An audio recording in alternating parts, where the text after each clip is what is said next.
Welcome to PCS education. আমি সুজিত দেবনাথ, তোমাদের প্রিয় সুজিত স্যার। আজকে ইকোনমিক্সের এই ক্লাসে আমরা পড়ব ফাইন্যান্সিয়াল মার্কেট।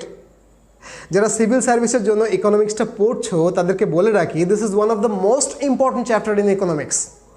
আর এটা এমন একটা চ্যাপ্টার যে সাধারণ কোনো স্টুডেন্টের পক্ষে যতই সে বই পড়ুক এই চ্যাপ্টারটা পুরোপুরি বুঝে ফেলাটা পসিবল নয়। এই জন্য চ্যাপ্টারটাকে আমি একটু ধীরে ধীরে প্র্যাকটিক্যাল উদাহরণ দিয়ে দিয়ে পড়াবো, একটু সময় লাগবে। শুধু তাই নয়, এই চ্যাপ্টারটাকে একটা ক্লাসে ভেঙে একটা ক্লাসের মধ্যে পড়ানোও সম্ভব নয়। প্রায় 5টা থেকে 6টা মানে 5-6 ঘন্টা ধরে 5টা-6টা পার্টে আমি এই ক্লাসটাকে পড়াবো। একটু ধৈর্য ধরে ক্লাসটাকে শুনতে হবে, দেখতে হবে, আর আমার বুকের ওপরে যে এডিট করে লেখাগুলো যাবে সেগুলোকে খাতায় তুলে নিতে হবে। So what is a financial market? Financial মার্কেটটা কি এটা বলার আগে তোমাদেরকে আমি জিজ্ঞেস করি একটা পাল্টা question. What is a market? Market মানে হচ্ছে বাজার। বাজার মানে ধরো মাছ বাজার, সবজি বাজার, গরু ছাগলের বাজার। মাছ বাজার মানে কি? যেখানে গেলে তুমি মাছ পাবে।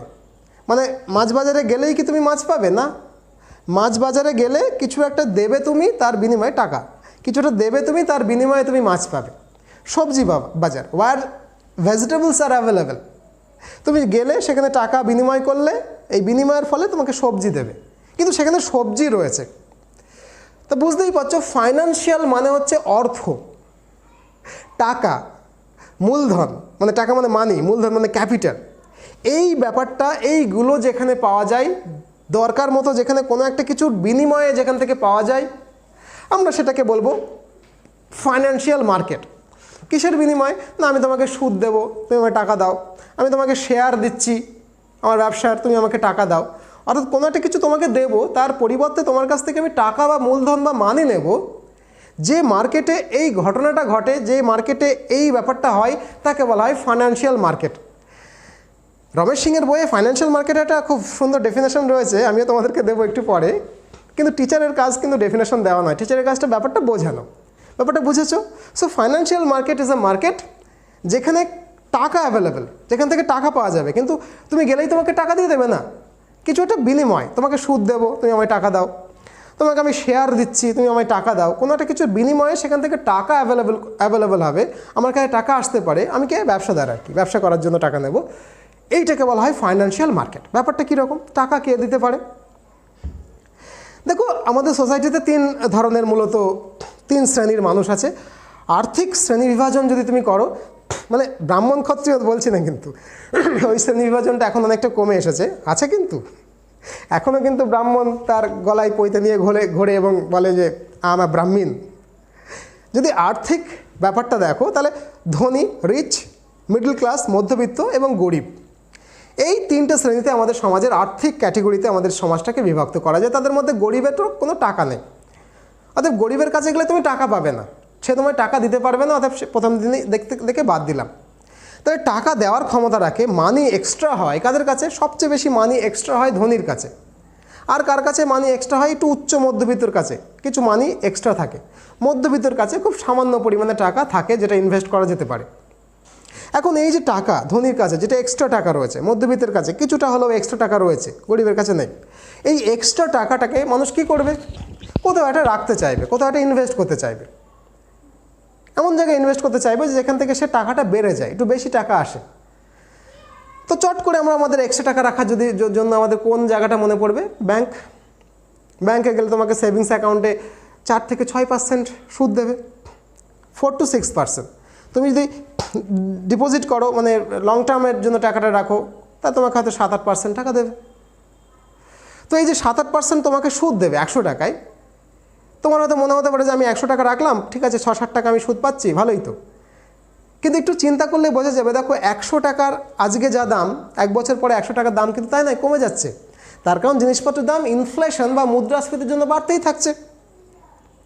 মুদ্রাস্ফীতির জন্য যদি প্রত্যেক বছর জিনিসপত্রের দাম বাড়তে থাকে, তাহলে তোমার আজকের 100 টাকাটা কালকে গিয়ে, পরশুদিন গিয়ে, 1 বছর পরে গিয়ে মূল্য হ্রাস পেয়ে গেল। এই যে টাকার মূল্য হ্রাস পেয়ে যাওয়া, জিনিসপত্রের দাম ঊর্ধ্বগামী হওয়া, এটাকে মুদ্রাস্ফীতি বলে। আগের চ্যাপ্টারে তোমাকে পড়িয়েছি। তাহলে মুদ্রাস্ফীতি মোটামুটি এখন রিসেন্ট কিছু বছর হচ্ছে না, কম হচ্ছে মুদ্রাস্ফীতি, কিন্তু করোনা পরবর্তী পরিস্থিতিতে তোমরা জানো মুদ্রাস্ফীতি 8-10% হয়ে গেছে, হয়তো এটা আরও বাড়বে। তাহলে আমার 8-10% কি যদি 12% মুদ্রাস্ফীতি হয়, মানে টাকার দাম যদি 12% কমে যায়, মানে জিনিসপত্রের দাম যদি 12% বেড়ে যায়, আর ব্যাংক যদি তোমার 100 টাকায় 4 টাকা 5 টাকা 6 টাকা 7 টাকা সুদ দেয়, তাহলে দেখো তোমার টাকা বাড়ছে না কমছে?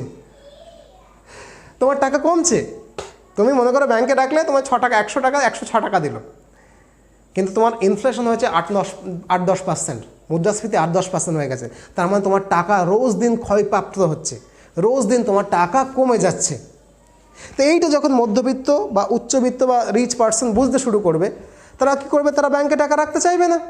তারা বলবে না, ব্যাংকে টাকা রাখলে তো ব্যাংকের টাকা কমে যাচ্ছে, আমার টাকা কমে যাচ্ছে, এফেক্টিভলি কমে যাচ্ছে। বুঝেছো তো ব্যাপারটা? তাহলে তারা অন্য কোথাও সেই টাকাটাকে নিবেশ করতে চাইবে। তারা সরকারি বন্ড কিনবে, যেখানে একটু বেশি সুদ দিচ্ছে, বন্ড। সরকারি কোনো পেপার কিনবে, যেখানে একটু বেশি সুদ দিচ্ছে। কোম্পানি থেকে বন্ড কিনবে, কোম্পানির শেয়ার কিনবে, মানে অংশীদারিত্ব। রিলায়েন্সের শেয়ার কিনে নিলাম। রিলায়েন্সের শেয়ার মানে কি? রিলায়েন্সের যে গতিতে লাভ হবে, আমার টাকাও সেই গতিতে অংশীদারিত্ব আমি পেতে থাকবো, যেটাকে ডিভিডেন্ড বলে। তার মানে ভাই, মধ্যবিত্ত এবং উচ্চবিত্ত যারা ধনী, তারা তাদের টাকাটাকে ব্যাংকে রাখতে চায় না। তারা এরকম কোনো সরকারি ব্যাংক, বন্ড, কোনো পেপার, কোনো কোম্পানির বন্ড, কোনো কোম্পানির শেয়ার, সেইখানে তাদের টাকাটা ইনভেস্ট করতে চায়। তার মানে তাদের কাছে এক্সট্রা মানি রয়েছে, তারা ইনভেস্ট করতে চায় যেখান থেকে রিটার্নটা তারা বেশি পাবে। তাহলে একটা সাইড পরিষ্কার বোঝা গেল, এক শ্রেণীর মানুষের হাতে টাকা এক্সট্রা রয়েছে, তারা তাকে ইনভেস্ট করতে চায় কিন্তু ব্যাংকে রাখতে চায় না। ব্যাংকে রাখলে টাকা ক্ষয় হচ্ছে, তারা ইনভেস্ট করতে চায়, তার মানে তারা দিতে প্রস্তুত। Extra money is there. এবার নেবে কে? মনে করো তুমি যে ভিডিওটা দেখছো, তুমি একটা কোম্পানি খাড়া করবে। তো কোম্পানি খাড়া করবে মানে কি? তোমার মাথায় আইডিয়া আছে, তোমার মাথায় আইডিয়া রয়েছে, তুমি জানো এই আইডিয়াটাকে যদি মার্কেটে আমি নামাই তাহলে আমি প্রচুর টাকা রোজগার করতে পারবো, কিন্তু আমার কাছে টাকা নেই। তাহলে তুমি কী করবে? লোকের কাছে যাবে যে আমাকে টাকা দেবেন, তাই না? তুমি তাকে টাকা চাইবে। টাকা অনেক রকমভাবে পাওয়া যাবে, কিন্তু তুমি লোকের কাছে বলবে টাকা দেবেন আমাকে, তাহলে তোমার টাকা দরকার আছে। কি? কোম্পানি ফর্ম করবে, এদের কাছে টাকা আছে এক্সট্রা, তুমি টাকা চাও। তার মানে কি? এই যে এখান থেকে এক্সট্রা টাকা আছে, সেটা হচ্ছে তোমার মানি মার্কেট। এখান থেকে টাকা কে নেবে? যে কোম্পানি তৈরি করবে, সে টাকা নিতে চাইবে। এটা মানি মার্কেটের কনসেপ্ট। একটু পরিষ্কার করছি, মাথার মধ্যে কি ক্লিয়ার হচ্ছে? তো তারা কি চাইবে? তারা তোমাকে টাকা দেবে কেন? কিছু তো তোমাকে বিনিময়ে দিতে হবে। তো তুমি গিয়ে বললে, দেখুন দাদা, আপনি আমাকে 100 টাকা দিন, ব্যাংক আপনাকে 4% সুদ দিচ্ছে, কিন্তু আমি আপনাকে কাগজে লিখে দিচ্ছি একটা বন্ড টাইপের বা পেপার টাইপের সামথিং একটা কিছু, সেখানে আমি আপনাকে 1 বছর পরে 110 টাকা ফেরত দেওয়ার জন্য প্রতিশ্রুতিবদ্ধ থাকছি। তার মানে আমি কোম্পানি বা সরকার বা যে কেউ তোমার এই যে মধ্যবিত্ত বা উচ্চ মধ্যবিত্ত বা ধনী এক্সট্রা টাকাটাকে নেব এই প্রমিসে যে ভাই বছর গেলে আমি তোমাকে 10 টাকা হারে সুদ দেবো। বছর পরে 1 বছর পরে আসবে 10 টাকা নিয়ে চলে যাবে, 2 বছর পরে আসবে আরও 10 টাকা নিয়ে চলে যাবে। এবার তুমি আসবে টাকা নিয়ে চলে যাবে, অথবা 5 বছর পরে আসলে 5 10 50 100 টাকা 50 টাকা 150 টাকা তুমি নিয়ে চলে যাবে। এই যে তোমাকে আমি সুদ দেব, আমি কে? গভর্নমেন্ট বা কোম্পানি, কেউ একটা। এই যে তোমাকে সুদ দেব, এই বেসিসে তোমার কাছ থেকে টাকাটা নিচ্ছি। এই যে মার্কেট, এই মার্কেটটাকে বলা হয় ডেপ্ট মার্কেট। কি মার্কেট? ডেপ্ট মার্কেট। ডেপ্ট, ডিইবিটি, ডেপ্ট। ডেপ্ট মানে কি? ধার, ঋণ। তো ঋণ বা ধারে কী দিতে হয়? ইন্টারেস্ট দিতে হয়। তাহলে ডেপ্ট মার্কেটে লোকে তোমাকে টাকা দেবে কিসের বেসিসে? না তুমি তাকে ইন্টারেস্ট দেবে। তো ধরো তুমি বলে, দেখো ইন্টারেস্ট দেবো মানে কি? আমি যদি কোম্পানি ডুবেও যায়, মানে কোম্পানি ডুবে গেল, তাও তো আমাকে টাকা ফেরত দিতে হবে, কারণ আমি লিখে দিয়েছি ডেপ্ট মার্কেট। ইন্টারেস্ট সহ আমাকে টাকা ফেরত দিতে হবে, নইলে আমাকে সরকার জেলে পাঠিয়ে দেবে, আমার সম্পত্তি ক্রক করে বেচে দিয়ে ওদেরকে টাকা দেবে। সেখানে আমি তো একটু বুদ্ধিমান লোক, আমি কি বললাম, দেখো আমি তো কোম্পানি বানাবো, তো তোমাকে 10 টাকা কেন, আমি তোমাকে কোম্পানির শেয়ার দিয়ে দিচ্ছি। শেয়ার মানে কি? আমার কোম্পানির অংশীদারিত্ব তুমি নাও। অংশীদারিত্ব নেবো, তো আমার কাছে তো অত টাকা নেই। ঠিক আছে, আমার 10 লাখ টাকার বিজনেস, তোমার কাছে টাকা নেই। তোমার কাছে কত টাকা আছে? বলছে আমার কাছে 50,000 টাকা আছে। ঠিক আছে, 50,000 টাকা দাও। তোমার কাছে কত আছে? আমার কাছে 1 লাখ টাকা আছে। তো ঠিক আছে, 1 লাখ টাকা দাও। একজন বললো আমার কাছে 10,000 টাকা আছে। ঠিক আছে, 10,000 টাকায় দাও। এইভাবে মানুষের কাছ থেকে টাকা তুললো। 10 লাখ টাকা তার লাগবে, ব্যবসার জন্য টাকা তুলছে। কি বলছে? ঠিক আছে, তুমি 1 লাখ টাকা দিয়েছো, তার মানে কোম্পানি 10 লাখ টাকার কোম্পানি, 1 লাখ টাকা মানে তোমার 10% শেয়ার তোমার, মানে কোম্পানির 10% অংশীদারিত্ব তোমার। তুমি 50,000 টাকা দিয়েছো, তার মানে 5% শেয়ার তোমার। এরকম একটা পার্সেন্টেজ শেয়ার, যে অনুপাতে মূলধন দিচ্ছে সেই অনুপাতে তাকে শেয়ার দিচ্ছি।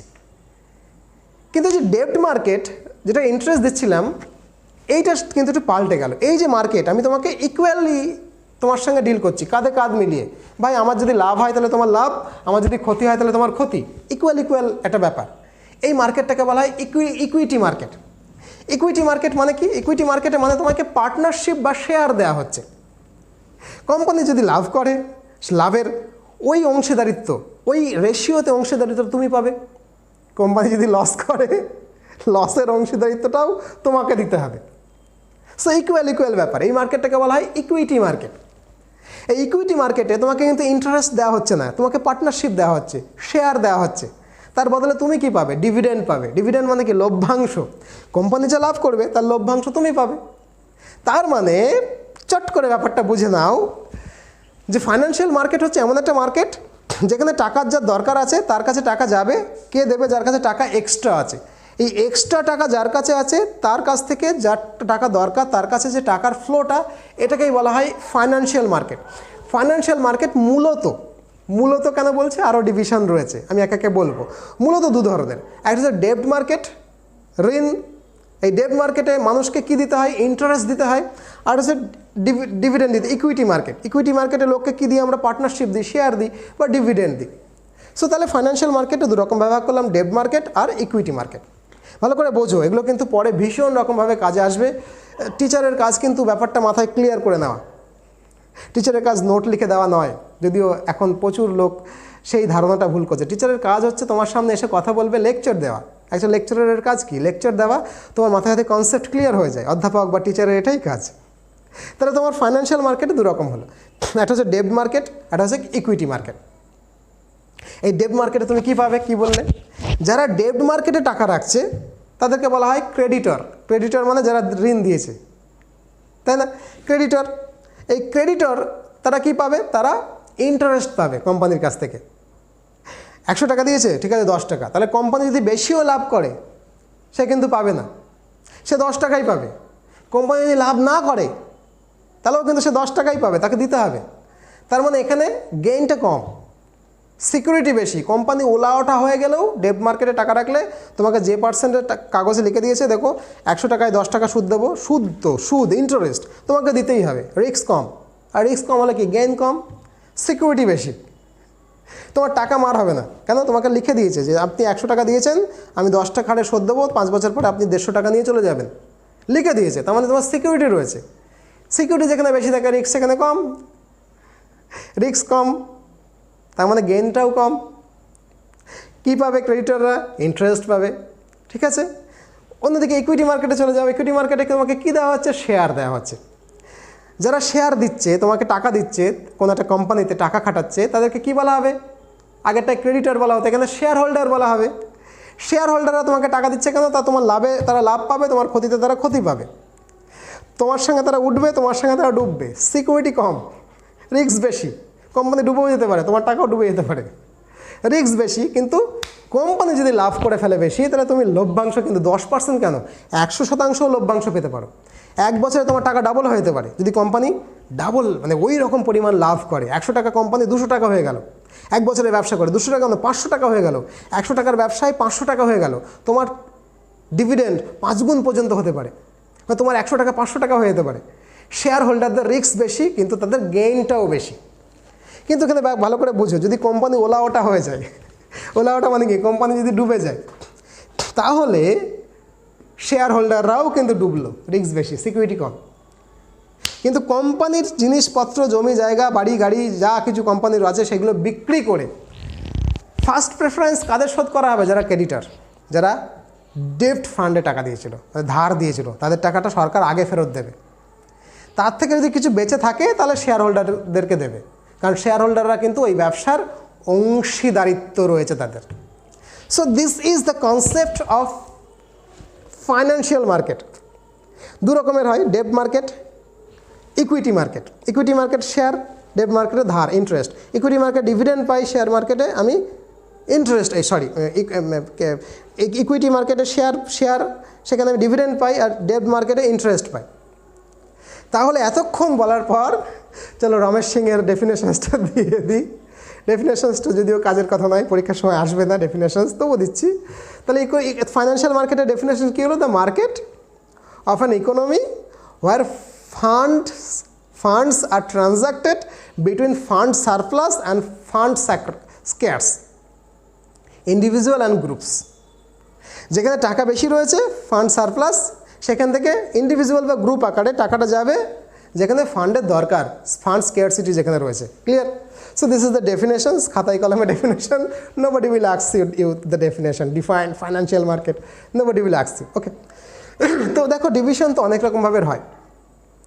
যদি তুমি বলো স্যার আপনার ক্লাসে স্টুডেন্ট কত রকমের আছে, তো আমি বলবো স্যার স্টুডেন্ট তো দু রকমের আছে, ছেলে স্টুডেন্ট, মেয়ে স্টুডেন্ট। তো তুমি বলো স্যার এটা তো স্যার আপনি on the basis of sex বললেন, যে পুংলিঙ্গ আর স্ত্রীলিঙ্গ।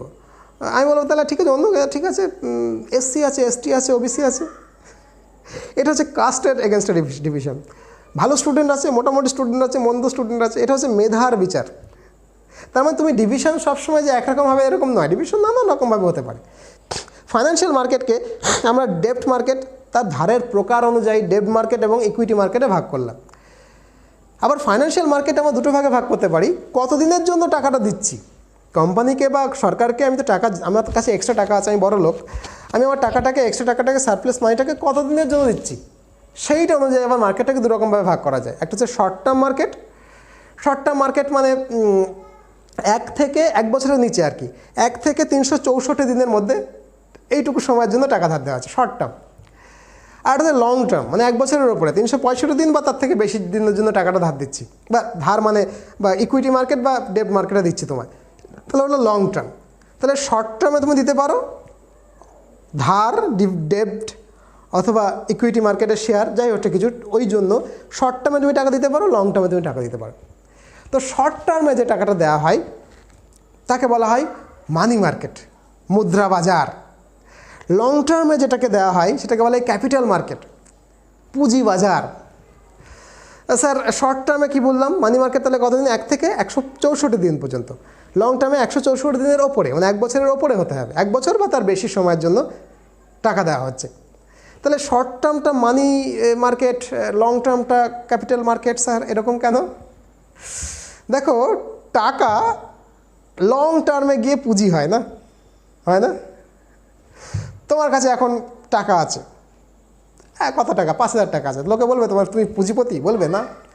তোমার কাছে টাকা আছে, টাকা আছে, কোটি কোটি টাকা অনেক দিন ধরে রয়েই গেছে, তখন তোমাকে কি বলবে, ক্যাপিটালিস্টিক, পুঁজিপতি বলবে কি না? যখন লং টার্মে কারোর কাছে টাকা থাকে অনেক পরিমাণে, তখন সেটাকে বলা হয় পুঁজি। ইংরেজির ব্যাখ্যা আমি করছি জাস্ট তোমাদের বোঝার জন্য। অল্প সময়ের জন্য কোনো কিছু মানিটাকে বলা হয় মানি, কিন্তু লং টার্মে money become capital. So money become capital in long term, তাই না? ঠিক বলছি কি ভুল বলছি? পুঁজিপতি কাদের বলা হয়? গতবার কিছু টাকা রোজগার করেছে তাকে পুঁজিপতি বলা হবে না। পুঁজিপতি মানে অনেক দিন ধরে তার কাছে অনেক পরিমাণ টাকা রয়েছে, লং টার্মে যদি টাকা থাকে তাকে বলা হয় পুঁজি বা ক্যাপিটাল। আর যদি শর্ট টার্মে টাকা থাকে তাকে বলা হয় মানি। তাহলে শর্ট টার্ম মার্কেটটা আমি কি বলছি, মানি মার্কেট। লং টার্ম মার্কেটটা আমি কি বলছি, ক্যাপিটাল মার্কেট। ক্লিয়ার? এখন দেখো আমি ইকুইটি মার্কেট, এটা আমি প্রথম ভাগে ভাগ করলাম। তাহলে financial market is divided into 2 types, ডেপ্ট market and equity market. Equity market আমি পরে পড়ব, অন্য একদিন পড়ব, 5টা ক্লাস হবে, অন্য একদিন পড়ব, এখন পড়ছি না। ইকুইটি মার্কেট, শেয়ার বাজার অন্য দিন পড়ব। তাহলে আমি কি বললাম, ডেপ্ট মার্কেট পড়ব। ডেপ্ট মার্কেট ক রকমের? ডেপ্ট মার্কেটও 2 রকমের। একটা হচ্ছে শর্ট টার্ম ডেপ্ট মার্কেট, ঋণ বাজার, শর্ট টার্মে, একটা হচ্ছে লং টার্মে। এই শর্ট টার্মের যে ফাইন্যান্সিয়াল মার্কেট, যেটাকে বলা হয় ডেপ্ট মার্কেট বা ইকুইটি মার্কেট, দুটো ভাগে ভাগ করা যায়। এই শর্ট টার্ম মার্কেটকে আবার 2 রকম ভাগে ভাগ করা যায়। একটা হচ্ছে unorganised money market, organised money market. আর লং টার্ম বা ক্যাপিটাল মার্কেটে আরও অনেক রকমভাবে ভাগ করা যায়। এই লং টার্ম ব্যাপারটাকে বা ইকুইটি মার্কেটটাকে, লং টার্ম মার্কেটটাকে আমি পরের কোনো একদিন পড়ব, একটা একটা করে আলোচনা করছি। বোঝা গেল কথাটা? তাহলে আমি আজকে আলোচনা করছি short term money market in depth, মানে ডেপ্থের ক্ষেত্রে শর্ট টার্ম বা মানি মার্কেট ইন ডেপথের ক্ষেত্রে আমি আজকের আলোচনার বিষয়, বা লং টার্মটা এবং আমি ইকুইটি মার্কেটটা অন্য দিন পড়ব। ক্লিয়ার? তাহলে financial market can be also categorised into 2 types. One is short term money market, short term market যেটাকে মানি মার্কেট বলছি, লং টার্ম মার্কেট যেটাকে ক্যাপিটাল মার্কেট বলছি। এই ক্যাপিটাল মার্কেটটা আমি অন্য দিন আলোচনা করব। আজকে আলোচনার বিষয় হচ্ছে শর্ট টার্ম মার্কেট বা money market. So money market can also be divided into two types, একটা হচ্ছে আনঅর্গানাইজড মানি মার্কেট আর একটা হচ্ছে অর্গানাইজড মানি মার্কেট। এই unorganised money market and organised money market মানেই বুঝতে পারছো শর্ট টার্মের ক্ষেত্রে মানি মার্কেটের ক্ষেত্রে আনঅর্গানাইজড পোর্শনে কে আছে, অর্গানাইজড পোর্শনে কে আছে, এইটা হচ্ছে আমার আজকের ক্লাসে আলোচ্য বিষয়। অন্যগুলো পরের ক্লাসে আস্তে আস্তে পড়বো, সব পড়িয়ে দেবো, সাথে থাকো। এখন এই যে আনঅর্গানাইজড মানি মার্কেট, কেন আনঅর্গানাইজড, ব্যাপারটা একটুখানি বুঝতে হবে। দেখো, আনঅর্গানাইজড মানি মার্কেট মানে হচ্ছে দ্য মার্কেট, মানি মার্কেট যেখানে টাকা পাওয়া যাবে not regulated or partially regulated by the government, মানে সরকারের নিয়ন্ত্রণ নেই অথবা সরকারের নিয়ন্ত্রণ অল্প আছে, not regulated or the partially regulated by the government, this is called the unorganised money market. কেন এরকম? দেখো, আমি এখন আজকে শান্তিপুরে রয়েছি, তো শান্তিপুরে গোবিন্দপুর বলে একটা জায়গা আছে, বোঝা গেল। সেখানে সবাই সুতোর কাজ করে, কাপড় মাজা দেয়, ছোটো ছোটো সবজির বিক্রি টিক্রি করে, ছোট ব্যবসার লোক সংখ্যা প্রচুর সেখানে। তো সেখানে কিছু লোক যেমন তো সুদে টাকা দিয়ে দেয়, মানে তুমি তাকে গেলে কত পার্সেন্ট, 4%, 3%, 4% টাকা পাওয়া যায়। কখনো কখনো দরকারের সময় সেটা 5%, 6%, 10%, এই মান্থলি সুদের কথা বলছি কিন্তু। মানে 100 টাকা তুমি ধার নিলে মাসে তোমার 4 টাকা কি 5 টাকা করে সুদ দিতে হবে। তুমি বলছো স্যার এটা চলে? হ্যাঁ চলে। সরকার জানে না, সরকার জানে কি জানে না, দ্যাট ডাজন্ট ম্যাটার। সরকার এখানে নেই, যার টাকা আছে তার কাছে সবজি বিক্রেতা বলছে দেখুন আমার তো একটু দরকার হয়ে গেছে এই পরিস্থিতিতে, আমাকে 5,000 টাকা ধার দেবেন। হ্যাঁ দেবো, নিয়ে যাও টাকা, 5% সুদ। মানে মাসে মাসে তোমাকে 5% করে সুদ দিতে হবে, 100 টাকায় 5 টাকা করে মাসে মাসে সুদ দিতে হবে। তাহলে 1,000 টাকা যদি নাও, বুঝতে পারছো, তাহলে 500 টাকা করে তোমাকে মাসে সুদ দিতে হবে। মানে বিচ্ছিরি ব্যাপার আর কি, বুঝতে পারছো? বিচ্ছিরি ব্যাপার, মানে ওই রকমভাবে তোমাকে সুদ দিতে হবে। 1,000 টাকা বোধহয় কত, 5%, 50 টাকা, একটা হিসেব করে নিও। মানে তার মানে বছরে 5 বরং 60% সুদ।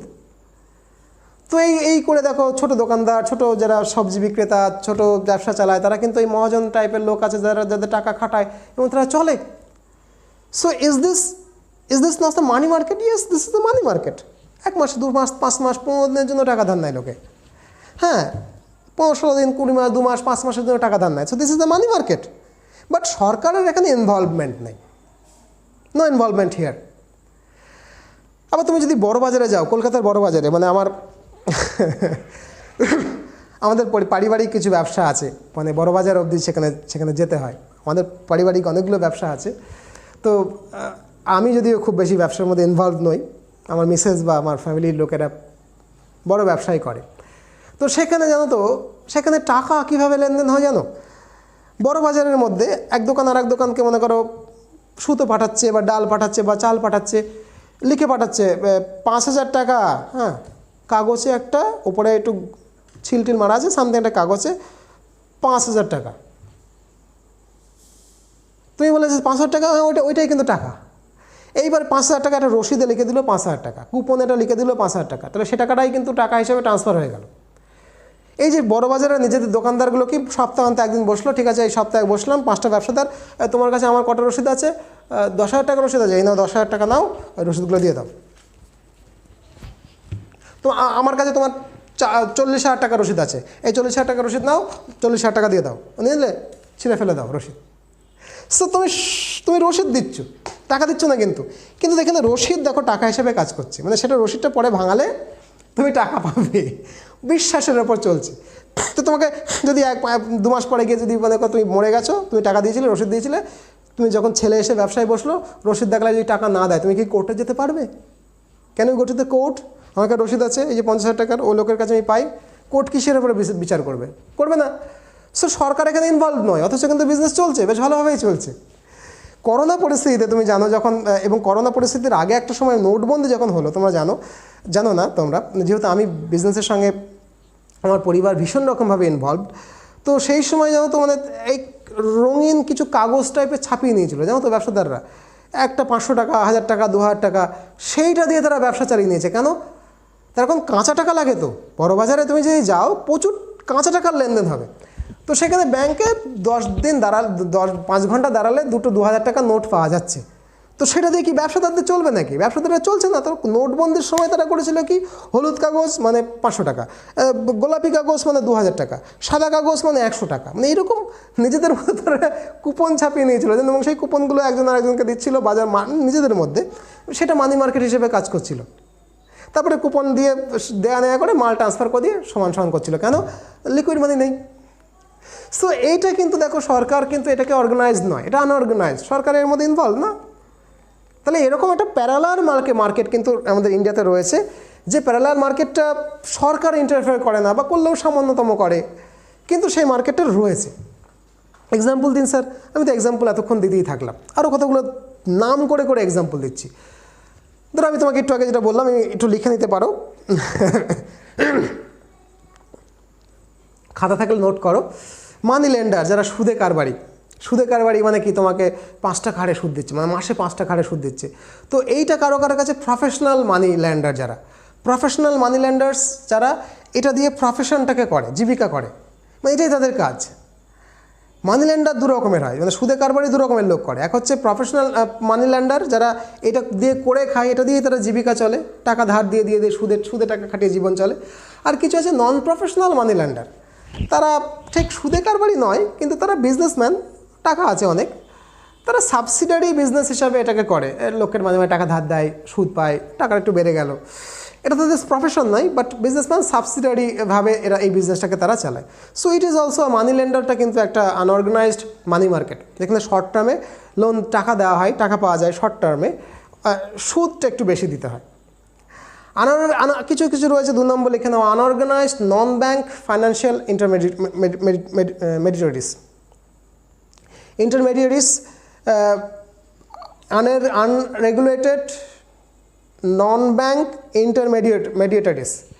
তো মানে কী হলো, মানে ব্যাংকের মতো টাকা নেয়, গচ্ছিত রাখে, সুদ দেয়, আবার টাকা ধারও দেয়, এইরকম কিছু ব্যাপার। ধরো চিট ফান্ডস এবং নিধিজ। চিট ফান্ড বুঝতে পারছো তো, সারদা, বিখ্যাত চিট ফান্ড, সুদীপ্ত সেন, মনে পড়ছে তো? সেখানে গেলে টাকা দিলে, তুমি যদি 100 টাকা দাও, তোমাকে কী বলবে, কাগজে লিখে দেবে, এত সুদ দেবো, এত সুদ দেবো, এত সুদ দেবো। তুমি টাকা রাখতে লালচ চলে আসবে, টাকা রাখতে তুমি বাধ্য। চিট ফান্ডগুলোতে খুব হাই ইন্টারেস্টে টাকা রাখা যায়, মানে সেখানে 36 থেকে 48% পর্যন্ত ইন্টারেস্ট রেট, বুঝতে পারছো সুদীপ্ত সেন? তো চিট ফান্ড কিছু রয়েছে যেখানে তুমি টাকা রাখতে পারো, তোমার কাছে টাকা নেবে, তারা হয়তো ব্যবসা করে, হোয়াট এভার, টাকা মেরেও দেয়, তারা তোমাকে 36% থেকে 48% সুদ দেবে। তো এইরকম কিছু বেঙ্গলে বা উত্তর ভারতে যেগুলোকে বলা হয় চিট ফান্ড, মানে সুদীপ্ত সেনের Saradha company, it's a chit fund.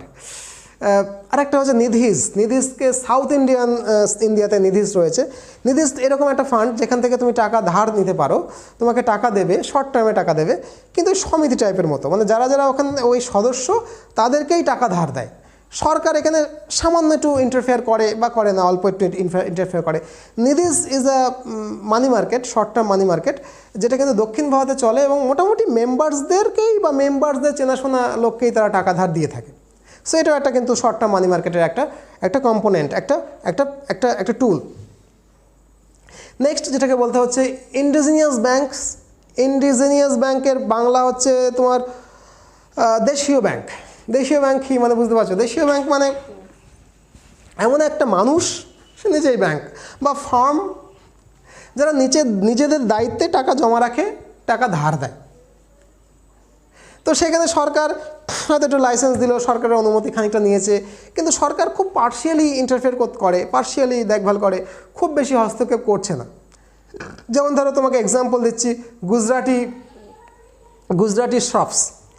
Gujarati shops normally টাকা লেন্ডিং করে, টাকা ধার দেয় তারা বিভিন্ন ছোট ব্যবসায়, মূলত পোর্ট সিটিজ ইন ইন্ডিয়া, যেখানে বন্দর শহর রয়েছে, কলকাতা, মুম্বাই, এই ইন্ডাস্ট্রি বন্ডল শহরে বিভিন্ন ব্যবসাদারকে এরা টাকা ধার দেয়, গুজরাটি শপস বলে। তো গুজরাটি শপস ছাড়াও আরও অনেকগুলো শপস আছে, যেমন ধরো মুলতানি বা শিকারপুরি শপস। এরা মূলত মুম্বাই, কলকাতা, আসামের টি গার্ডেন, আসাম, মুম্বাই, কলকাতা, আসামের টি গার্ডেন, নর্থ ইস্টার্ন রিজিয়নে এরা কাজ করে, টাকা ধার দেয়, শর্ট টার্মে টাকা ধার দেয় চা বাগানের শ্রমিকদের, চা বাগানের মালিককেও পর্যন্ত। মুলতানি এবং শিকারপুরি শপস, এটা তাদের পেশা। আর মারোয়াড়ি ক্যাশ মারওয়াড়ি কাওয়াস KYS মারওয়াড়ি কাওয়াস বলে এক ধরনের শর্ট টার্ম মানি লেন্ডার রয়েছে, যারাও টাকা ধার দেয়। এগুলো ইন্ডিজিনিয়াস ব্যাংক, দেশীয় ব্যাংকের মতো। মুম্বাইতে কাজ করে তারা, কলকাতাতে কাজ করে, বোঝা গেল। খুব গুজরাটে অল্প বিস্তার রয়েছে, মূলত গুজরাটে কাজ করে এটা মারওয়াড়ি কাওয়াস। কলকাতা মুম্বাইও খানিকটা কাজ করে। চেট্টিয়ার্স বলে একটা দেশীয় ব্যাংক রয়েছে। চেট্টিয়ার্স মূলত দক্ষিণ ভারতে চেন্নাইকে বেস করে এরা চেট্টিয়ার্সটা কাজ করে। এরাও কিন্তু মানি লেন্ড করে, মানি টাকা ধার দেয়। ক্লিয়ার? এখন কোশ্চেনটা হচ্ছে যে স্যার, তোমার মনে হতে পারে স্যার আপনি এত যে কথা বললেন যে এই যে শর্ট টার্ম মানি মার্কেট টাকা এদেরকে ধার দেয়, তো ধার দেয় কেন? Very good question. টাকা ধার দেয় কেন? বা এরকম একটা সরকারের নিয়ন্ত্রণের বাইরে টাকা ধার দেনা চলছে, কোর্টে গেলে তো টাকা ফেরত পাবে না, তাই না? আমি তো বললাম না, কুপন, চালান, এসবে টাকা দিচ্ছে, এইসবের বেসিসে তো কোর্টে গেলে তো এগুলো ভ্যালিড হবে না। সরকার কেন ইন্টারাপ্ট করছে না? তো ভাই দেখো, why the money markets is are unorganised in India, এটা তো কোয়েশ্চেন। তো এই কোয়েশ্চেনের আনসার দেখো, ভারতের মানি মার্কেট এখনও অসংগঠিত, তার অনেকগুলো কারণ আছে। আমি 2-3টে কারণ বলছি। যে দেখো, স্টিল আমরা কিন্তু দেশ হিসেবে আন্ডার ডেভেলপড, মানে আমরা এখনও ডেভেলপড হচ্ছি। আর 2 নম্বর হচ্ছে সরকারও এখনও অতটা উদ্যোগী নয়, মানে যে আনঅর্গানাইজড একটা হিউজ মানি মার্কেট রয়েছে, এটাকে অর্গানাইজ করব বা সরকার হস্তক্ষেপ করবো, এটা সরকারও খুব একটা উদ্যোগ নিচ্ছে না। প্রথমত আন্ডার ডেভেলপড, সরকারও অতটা উদ্যোগী নয়। 3 নম্বর হচ্ছে কাস্টমার যারা, আমি গোবিন্দপুর, আমাদের শান্তিপুরের গোবিন্দপুরের এক্সাম্পল দিলাম। সেখানে মানে যারা কাস্টমার, সবজি বিক্রেতা, তারা আবার ব্যাংকে যাবে, লাইন দেবে, 5,000 টাকা ধার করতে যে সমস্ত কাগজ কলম করতে হবে, পোষায় না দাদা। তার থেকে ভাই একটু বেশি সুদ হলেও গেলাম, দাদা টাকা লাগবে 5,000, আচ্ছা ঠিক আছে নিয়ে যা, দিয়ে দিল। মানে অর্গানাইজড মানি মার্কেটের যদি সেটাকে প্রতিষ্ঠা করতে হয়, ব্যাংক ফ্যাংক নিয়ে যেতে হবে, সেটা ঝামেলার ব্যাপার। সেটা এখনও কিন্তু হয়ে ওঠেনি, মানে যারা কাস্টমার তাদের কাছে সরকার এখনও যেয়ে ওঠেনি, পৌঁছতে পারেনি। এমন অনেক ছোটো ব্যবসায়ী আছে যেখানে সত্যি এখনও পৌঁছানোই যায়নি। তো কি করে হবে?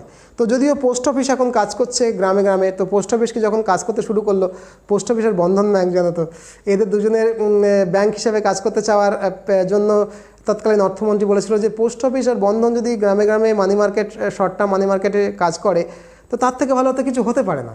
মানে একদম গ্রামে গ্রামে পৌঁছে যাবে এবং সেখানে সরকারের নিয়ন্ত্রণ থাকবে, সরকার ট্যাক্স পাবে, এর থেকে ভালো কিছু হতে পারে না, তাই তো? সেই জন্যই বন্ধন ব্যাংক, আমি বন্ধন ব্যাংকে ভীষণ সাপোর্ট করি, মানে আমার খুব ভালো লাগে বন্ধন ব্যাংকে। বা এই যে যেরকম বললাম, বন্ধন ব্যাংক বা পোস্ট অফিস এখনও কাজ করছে, তো আস্তে আস্তে যাচ্ছে, অর্গানাইজড হচ্ছে। তো এই গেল আমার unorganised money market, short term money market যেটাকে বলা হয় মানি মার্কেট, বা শর্ট টার্মে অর্গানাইজড পোর্শনটাও রয়েছে। তো আমরা এখন পড়বো second part, organised money market. Organised money মার্কেটের 8টা ইনস্ট্রুমেন্টস রয়েছে। কটা ইনস্ট্রুমেন্টস রয়েছে? 8টা ইনস্ট্রুমেন্টস রয়েছে। পরীক্ষায় কোয়েশ্চেন আসতে পারে, অর্গানাইজড মানি মার্কেটের ইনস্ট্রুমেন্ট কটা? 8টা। আমি একটা করে বলবো, সবগুলো বলতে পারবো না, মিউচুয়াল ফান্ডটা বাকি থাকবে, একটা বাকি থাকবে, পরের দিন ক্লাসে বলবো। তো অর্গানাইজড মানি মার্কেট মানে বুঝতেই পারছো, এমন একটা 8টা কম্পোনেন্ট বা ইনস্ট্রুমেন্ট রয়েছে, টুলস রয়েছে, যার থ্রুতে লং টার্মে টাকা দেওয়া হয়, শর্ট টার্মে টাকা দেওয়া হয়, এটা আমি শর্ট টার্ম পড়ছি, শর্ট টার্মে টাকা দেওয়া হয়। মানি মার্কেট মানে শর্ট টার্মে টাকা দেওয়া হয়, কিন্তু সেখানে সরকারের নিয়ন্ত্রণ রয়েছে, মানে সরকার জানে ব্যাপারটা, সরকারকে জানিয়ে করা হয়। তো প্রথমেই আমার যেগুলো নাম আসবে, 8টা নাম আসবে। ফার্স্ট লেখো, খাতা পেন আছে তো, লেখো। সো লেখো ট্রেজারি বিলস, TREASURE, ট্রেজারি, BILLS, ট্রেজারি বিলস। এটাকে শর্টে বলে টিবি, টিউবারক্লোসিস নয় কিন্তু, টিবি। তো এটা কি? সরকার তার হঠাৎ করে যদি টাকার দরকার হয়, ইমিডিয়েট লিকুইডিটি নিডস, এর জন্য হঠাৎ করে তার টাকা দরকার হচ্ছে, এর জন্য এই ট্রেজারি বিল ছাপায়। কে ছাপায়? সরকার ছাপায়। অর্থাৎ সরকারের হঠাৎ করে যদি লিকুইড মানির প্রয়োজন হয়, তাহলে সে লিকুইড মানির চাহিদা পূরণ করবার জন্য কিছু কাগজ তৈরি করে, যেটাকে বলা হয় ট্রেজারি বিল। সেই ট্রেজারি বিলটাকে বিক্রি করে 364 দিনের পর্যন্ত, মানে 1 বছর, শর্ট টার্ম তো না, শর্ট টার্ম 1 বছরের কম, 364 দিন পর্যন্ত টাকা মার্কেট থেকে তোলে। তারা করে কি, মনে করে একটা কাগজ নিল, দেখো লেখা রয়েছে, কাগজ নিল, কাগজের উপর 1000 টাকা লিখে দিল। এই 1000 টাকা কাগজটাকে লেখা আছে, মানে এই কাগজের দাম 1000 টাকা, কিন্তু যাদেরকে বেচবে তাদেরকে ডিসকাউন্টে বেচবে, বলবে এটা 800 টাকা দাও, আমার 800 টাকা দাও, আর কাগজ নিয়ে চলে যাও। 364 দিন বা 2 সপ্তাহ বা 14 দিন বা সামথিং ডেট পরে তুমি এলে 1000 টাকা পেয়ে যাবে। তাহলে একটা ডিউরেশন দিচ্ছে, অবশ্যই সেটা 364 দিনের মধ্যে। সেই ডিউরেশন পরে এলে তুমি এখন 800 টাকা দিলে এই কাগজটা নাও আমার কাছ থেকে, সরকার বলছে তুমি যখন এতদিন পরে আমার কাছে আসবে 1000 টাকা নিয়ে চলে যাবে। এই হচ্ছে মোদ্দা কথা। ক্লিয়ার হলো কি হলো না? তো এটা হচ্ছে ডিসকাউন্টেড রেটে বেচা হয়। কদিনের জন্য বেচা হয় আমি বলছি, কারা বেচে কারা কেনে, তাহলে ইস্যু করে কে? হু ইস্যু করে গভর্নমেন্ট। তাহলে এই ইস্যু করা গভর্নমেন্টের যে কাগজ ট্রেজারি বিল, কারা সাধারণ মানুষকে কিনতে পারে না, সাধারণ মানুষের জন্য এটা ছাপায় না সরকার, এটা কিনতে পারে banking and financial institution. Banking institution in India, financial institution in India, মানে দেশে যতগুলো ব্যাঙ্ক রয়েছে, যতগুলো ফাইন্যান্সিয়াল ইনস্টিটিউশন রয়েছে, তারা ট্রেজারি বিল কিনতে পারে সরকারের কাছ থেকে। ডিসকাউন্টেড রেটে কেনে, ওই কটা দিন অপেক্ষা করলে পুরো টাকাটা সে পেয়ে যাবে। তারা বেশ ভালোই লাভ হচ্ছে আমার, এই কাজে সরকারকে টাকা দিয়ে দিলাম, কাগজ নিয়ে দিলাম, ওই কদিন গিয়ে কাগজ জমা দিলাম, তাহলে বেশি টাকাটা পেয়ে গেলাম, আমার তো লাভ হলো। তাহলে ব্যাঙ্ক এবং ফাইন্যান্সিয়াল ইনস্টিটিউশনগুলো এই ট্রেজারি বিলটা কেনে। তো এতে সরকারের কী হয়, সরকারের ইমিডিয়েট ক্যাশ দরকার। ইমিডিয়েট ক্যাশ দরকার মানে বুঝতে পারছো, সেই ইমিডিয়েট ক্যাশের লিকুইডিটি যে needs of the government's liquidity needs, সেটা ফুলফিল হয়। তো 3 রকমের ট্রেজারি বিল নর্মালি হয়, এখন রয়েছে 91 দিনের 91 ডেজ ট্রেজারি বিল, 182 দিনের ট্রেজারি বিল, আর 364 দিনের ট্রেজারি বিল। 3 রকমের বিল হয়। আরও 2 রকমের ছিল, 14 দিন 14 ডেজ ইন্টারমিডিয়েট ট্রেজারি বিল আর 14 ডেজ অকশনেবল ট্রেজারি বিল। এই দুটোই কিন্তু 2001 সালে তুলে দেওয়া হয়েছে, 2001 সালে এটাকে হটিয়ে দেওয়া হয়েছে। এখন 3 রকমের আছে, 91 দিনের ট্রেজারি বিল, 182 দিনের ট্রেজারি বিল, 364 দিনের ট্রেজারি বিল। সরকারের কাছ থেকে এই ট্রেজারি বিল ডিসকাউন্টেড রেটে কিনতে পারে banking institution and financial institution short টার্মে। তাহলে এটা তো একদম সরকারি ব্যাপার, তাহলে এটা অর্গানাইজ সেক্টর হচ্ছে। তাহলে ফার্স্ট বললাম ট্রেজারি বিল। সেকেন্ড টুকে নাও certificate of deposit. Certificate of deposit short এটাকে বলে সিডি। কম্প্যাক্ট ডিস্ক না, কিন্তু কম্প্যাক্ট ডিস্ককেও সিডি বলে। সার্টিফিকেট অফ ডিপোজিট এটা ইস্যু করে কে? এটা কিন্তু সরকার ইস্যু করে না, এটা ইস্যু করে banks. So it is issued by banks. কাদের জন্য? ওই ব্যাংকে যারা টাকা রেখেছে, আমানত করি, ব্যাংকের খরিদ্দার যারা, তাদের জন্য ইস্যু করে। তার মানে ব্যাংক তাদের কাস্টমারদের জন্য, ডিপোজিটরদের জন্য একটা সার্টিফিকেট অফ ডিপোজিট তৈরি করে। সেখানে কি বলে? সেখানে বলা হয় যে স্পেসিফিক টাইম দিয়ে দেওয়া হয়, অবশ্যই 1 বছরের কম, লেস দ্যান 1 ইয়ার, শর্ট টার্ম মানি মার্কেট। এবং সেটাকে বলা হয় যে ঠিক আছে, এই ডিসকাউন্টেড এটা তোমাকে দিয়ে দিলাম, এটাও ট্রেজারি বিলের মতো, তুমি এই কদিন পরে এলে এই টাকাটা পাবে। অথবা বোঝা গেল কথাটা? এই যে আমি তোমাকে এই কাগজটা দিচ্ছি, এই কদিন পরে এসে এই টাকাটা পাবে, তুমি এই কাগজটা নিয়ে যাও। ব্যাংক যখন এই রকম কাগজ ইস্যু করে, সার্টিফিকেট অফ ডিপোজিট ইস্যু করে, এবং ব্যাংকের যারা খরিদ্দার, ব্যাংকের যারা কাস্টমার, যারা ব্যাংকের যারা অ্যাকাউন্ট হোল্ডার, তারা এটাকে কেনে, তখন সেটাকে বলা হয়, এটা একটা শর্ট টার্ম টুল, 2 নম্বর, এটাকে বলে সার্টিফিকেট অফ ডিপোজিট। ক্লিয়ার হলো? হ্যালো। তো সার্টিফিকেট অফ ডিপোজিটের কতগুলো ফিচার্স আছে। ফিচার্স মানে কি, ভালো করে বোঝো। সার্টিফিকেট অফ ডিপোজিটটা কি? ম্যাচুরিটির আগে দেখো, এটা প্রথম ফিচার হচ্ছে এটা short term in nature, long টার্মে হয় না, 1 বছরের মধ্যে। শর্ট টার্ম ইন নেচার, এটা শর্ট টার্ম তো হতেই হবে, কারণ মানি মার্কেট আমি আলোচনা করছি। লং টার্ম হলে তো মানি মার্কেট থাকতো না, ক্যাপিটাল মার্কেট হয়ে যেত। তাহলে short term in nature first feature. Second feature হচ্ছে এটা negotiable and tradable. Negotiable and tradable মানে কি? দরদাম করা যায়, বেচা যায়। মানে আমার কোনো একটা সার্টিফিকেট অফ ডিপোজিট রয়েছে একটা পেপার আর কি, কমার্শিয়াল সার্টিফিকেট অফ ডিপোজিট। এই পেপারটা আমার মনে করো 364 দিনের জন্য কেনা রয়েছে। আমার 2 মাস পরে কি মনে হচ্ছে ভালো লাগছে না, এই পেপারটা আমি বেচে দেবো অন্যজনকে। তাহলে অন্যজনকে এই পেপারটা বেচে দেওয়া যেতে পারে। সে এটাকে কিনে নিল, সে বললো না তুমি অতদিন দেরি হচ্ছে, অত টাকা আমি দিতে পারবো না, একটু কম নাও, নেগোশিয়েট করা যাচ্ছে, আর ঠিক আছে দিয়ে দেয়, অন্য কাউকে বেচে দিল, সে আবার আরেকজনকে বেচে দিল। মানে কি? এটা ট্রেড করা যাবে। এটাকে এই যে সার্টিফিকেট অফ ডিপোজিটস, এইটাকে যে কিনেছে সে আরেকজনকে বেচে দিতে পারে, সে আবার আরেকজনকে বেচে দিতে পারে, সে আরেকজনকে বেচে দিতে পারে, নেগোশিয়েট করতে পারে, এই দাম দেবো না, এই দাম দেবো। So this is tradable and negotiable. আশা করি বোঝা গেল। So this is the second feature. Next third tools হচ্ছে, কম্পোনেন্ট হচ্ছে কমার্শিয়াল পেপারস। কমার্শিয়াল পেপারসটা কি? কমার্শিয়াল পেপার হচ্ছে ছোট বড় কোম্পানি জনগণের কাছ থেকে তোমরা যেন টাকা নেওয়ার জন্য এই টুলসটাকে ইউজ করে। তো দেখো, ধান ভানতে শিবের গীত একটু করেই দিই। ছোটো বড়ো কোম্পানি মানুষের কাছ থেকে টাকা কীভাবে নিতে পারে? 2 রকমভাবে কোম্পানি মানুষের কাছে টাকা নিতে পারে। একটা হচ্ছে থ্রু শেয়ার, আমি তোমাকে ব্যবসার অংশীদারিত্ব দিচ্ছি, তো শেয়ার বিক্রি করে টাকা নিতে পারে, ওটাকে বলা হয় ইকুইটি মার্কেট। তো ইকুইটি মার্কেট তো আমি আজকে পড়বো না। আরেকটা হতে পারে তোমার ডেট মার্কেট। ডেট মার্কেট মানে ভাই আমি তোমাকে কাগজ দিচ্ছি আর এত টাকা সুদ দেবো বলে দিচ্ছি, এই টাকা দিলে এই সুদটা তুমি পাবে। Date market. এই ডেট মার্কেটের একটা টুল হচ্ছে শর্ট টার্মের ক্ষেত্রে মানি মার্কেটে হচ্ছে কমার্শিয়াল পেপার। এটা ইস্যু করে কারে? কোম্পানি করে। অর্থাৎ কোম্পানি ইকুইটি মার্কেটে না গিয়ে ডেট মানি মার্কেটে যখন পেপারে কমার্শিয়াল পেপার ছাপিয়ে সেখানে কোম্পানির নাম ধাম লিখে ছিল ছাপর দিয়ে, সরকার কিন্তু এটা জানে যে করছে, টাকার অঙ্ক লিখে এই এত টাকা দিনে এত দিনের সুদ দেবো শর্ট টার্মে 364 দিনের মধ্যে, এইটা দিয়ে পেপারটাকে বিক্রি করে লোকের কাছ থেকে টাকা নিচ্ছে, এটাকে বলা হয় কমার্শিয়াল পেপার। ক্লিয়ার? লোকে ওইটা কমার্শিয়াল পেপারটাকে কিনছে কোম্পানির বন্ড হিসাবে, কোম্পানির সিকিউরিটি হিসাবে একটা কাগজ কমার্শিয়াল পেপার। এটা চালু হয়েছিল 1990 সালে, ঠিক আছে। এবং এটা ততদিন পরে কি কোম্পানির কাছে জমা দিলে কোম্পানি তোমাকে পেপারটাকে জমা নিয়ে টাকাটা দিয়ে দেবে, সোজা কথা। তো এইটা কি সব কোম্পানি দিতে পারে? হ্যাঁ, মোটামুটি সেই সমস্ত কোম্পানি এটাকে ইস্যু করতে পারে যারা স্টক এক্সচেঞ্জে বা শেয়ার মার্কেটে তাদের এনলিস্টেড, তাদের নাম রয়েছে, মানে সরকারের খাতে নাম রয়েছে, সেবি অনুমোদিত কোম্পানি শেয়ার মার্কেটে যারা এনলিস্টেড, স্টক এক্সচেঞ্জে এনলিস্টেড। আর কোন কোম্পানি পারে এটা তৈরি করতে? ওয়ার্কিং ক্যাপিটাল যদি শুড বি 5 crore, মানে অ্যাটলিস্ট মিনিমাম 5 crore তাদের, 5 কোটি টাকা তাদের ওয়ার্কিং ক্যাপিটাল থাকতে হবে। ওকে। আর দেখো, ধরো আমি 5 কোটি টাকা রয়েছে শেয়ার মার্কেটে, আমি এনলিস্টেডও রয়েছি, কিন্তু আমার দুর্নাম আছে, টাকা আমি নিই কিন্তু কাস্টমারদেরকে টাকা ফেরত দেওয়ার সময় গড়িমসি করে, দেবো না, কালকে এসো, দুদিন পরে দিচ্ছি, দিলামই না, মেরে দিলাম।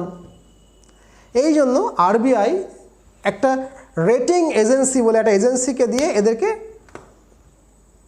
করায়, মানে দেখে যে এদের একটা ক্রেডিট রেটিং দেয়, যে এদের টাকা ধার নেওয়ার যোগ্যতা আছে তো, মানে টাকা ধার নিলে আবার ফেরত দেবে তো।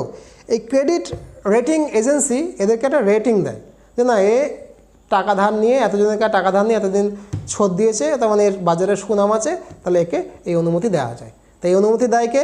আরবিআই। মানে আরবিআই কার থ্রুতে দেয়? ক্রেডিট রেটিং এজেন্সির থ্রুতে দেয়। কাকে দেয়? ওই কোম্পানিকে দেয়। কোম্পানি তখন এটাকে ইস্যু করতে পারে। ক্লিয়ার হলো?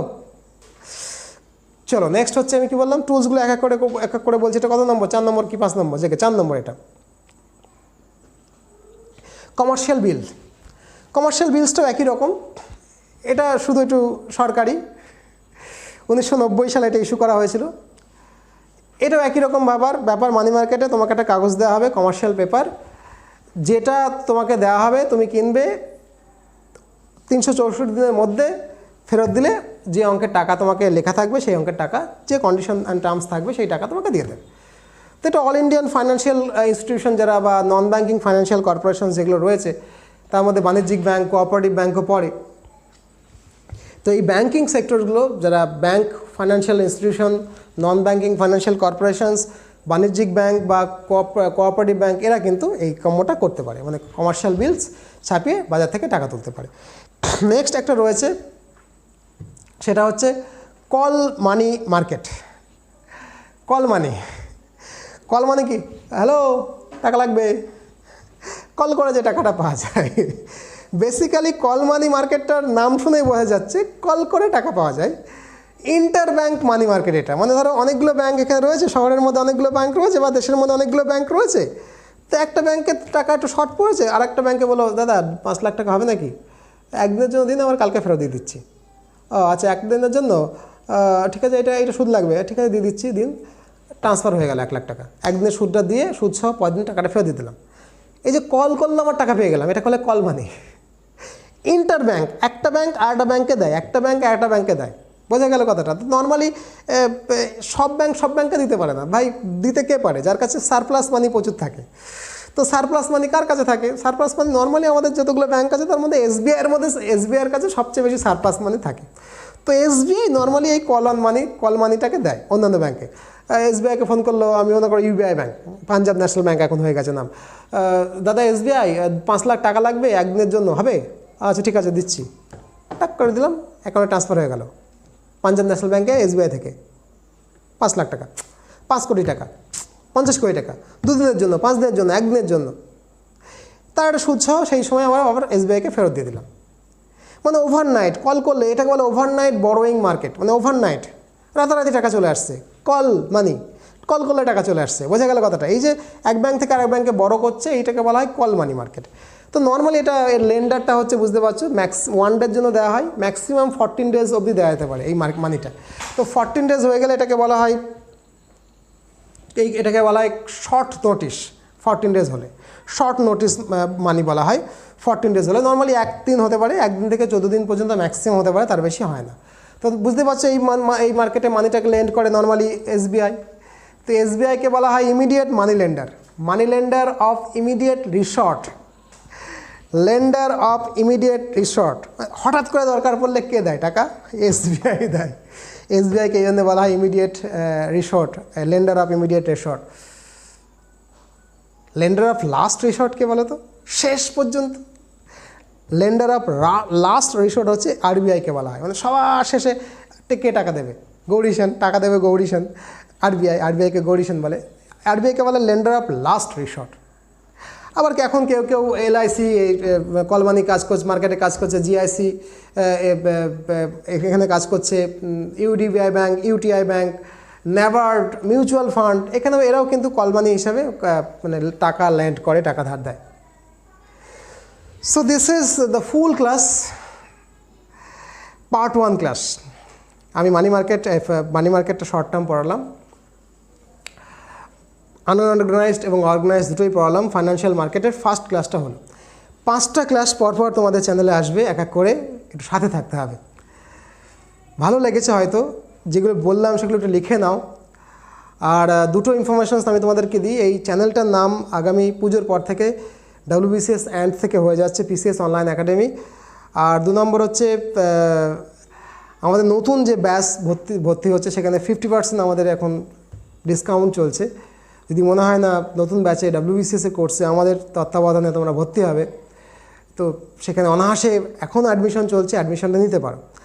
আর একটা 250টা মক টেস্ট একটা সিরিজ চলছে।